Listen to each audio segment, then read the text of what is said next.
भाषा विषय के रूप में और भाषा शिक्षा के माध्यम के रूप में किस प्रकार हमें मदद करता है उसके विषय में आज हम लोग जानेंगे। सबसे पहले भाषा विषय के रूप में परिभाषा। भाषा विषय का अर्थ होता है किसी भाषा का शैक्षणिक अध्ययन करना, जैसे हिंदी हो गया, अंग्रेजी हो गया, संस्कृत। इसमें भाषा के विभिन्न पहलुओं का गहन अध्ययन किया जाता है। भाषा विषय मतलब कि जैसे कोई भी सब्जेक्ट हम लोग पढ़ते हैं ना, हिंदी का हो गया, अंग्रेजी का एक सब्जेक्ट होता है, संस्कृत का, तो उसी को विषय बोलते हैं। और शिक्षा के माध्यम में हम लोग जब जानेंगे तो उसकी परिभाषा में भाषा शिक्षा का माध्यम का अर्थ होता है शिक्षण और सीखने की प्रक्रिया में किस भाषा का उपयोग किया जा रहा है या उस भाषा को दर्शाता है जिसके माध्यम से शिक्षा दी जाती है। यहाँ पे कहा जा रहा है ना कि जैसे कि हिंदी, अगर अंग्रेजी भी सही है, हम लोग इंग्लिश सब्जेक्ट पढ़ रहे हैं या फिर हिंदी सब्जेक्ट पढ़ रहे हैं, तो हम लोग का बोलने का माध्यम क्या है? हम लोग बात खोटा में तो नहीं ना कर रहे हैं, हम लोग हिंदी में ही अगर समझाते हैं, क्योंकि अभी हम लोग का जो भाषा है, क्षेत्रीय भाषा, वो हिंदी ही है। तो हिंदी बच्चों को अच्छे से समझ में भी आ जाती है। तो शिक्षा का माध्यम यहाँ पे क्या रखा गया है? हिंदी रखा गया है। हिंदी के जरिए अंग्रेजी को भी समझाया जाता है। जैसे इंग्लिश जब हम लोग पढ़ लेते हैं, उसके बाद से उसको हिंदी में जब समझाते हैं तो बच्चे को ज़्यादा अच्छे से समझ में आता है। तो भाषा को शिक्षा के माध्यम के रूप में उपयोग करने से क्या होता है कि बच्चे को अच्छे से समझ में आता है और सीखने सिखाने की प्रक्रिया आसानी से हो जाती है।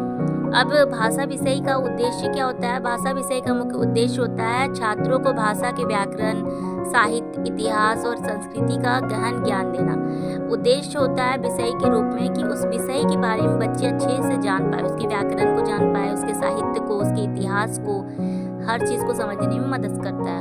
और भाषा शिक्षा के माध्यम में क्या उसका उद्देश्य होता है? इसका उद्देश्य होता है कि छात्रों को प्रभावी रूप से विषय वस्तु को समझने और संप्रेषित करने में मदद करता है। और ये क्या काम करता है ना कि बच्चे को अच्छे से समझने का काम करता है। उसके जो सब्जेक्ट को हम पढ़ा रहे होते हैं ना, तो उसको अच्छे से बच्चे लोग समझ पाते हैं और बोल भी पाते हैं। इसका सामग्री के रूप में, भाषा विषय की सामग्री के रूप में देखेंगे तो इसमें कविताएं, कहानियां, निबंध, नाटक, अन्य साहित्यिक रचनाएं शामिल होती है। इसके साथ ही भाषा के संरचनात्मक और व्यवहारिक पहलुओं का अध्ययन किया जाता है। इसमें क्या किया जाता है कि बहुत सारे संरचनात्मक और व्यवहारिक पहलुओं का अध्ययन किया जाता है। और इसमें क्या होता है, भाषा शिक्षा के माध्यम के रूप में इसकी सामग्री क्या क्या होता है? इसमें शिक्षण की सामग्री, पाठ्य पुस्तकें, शिक्षण के द्वारा प्रयोग की जाने वाली भाषा और कक्षा में संवाद की भाषा शामिल होती है। अब इसके उपयोग को हम लोग जानेंगे। उपयोग: भाषा विषय का अध्ययन छात्रों को साहित्यिक और सांस्कृतिक दृष्टि से भाषा की समझ विकसित करने में मदद करता है।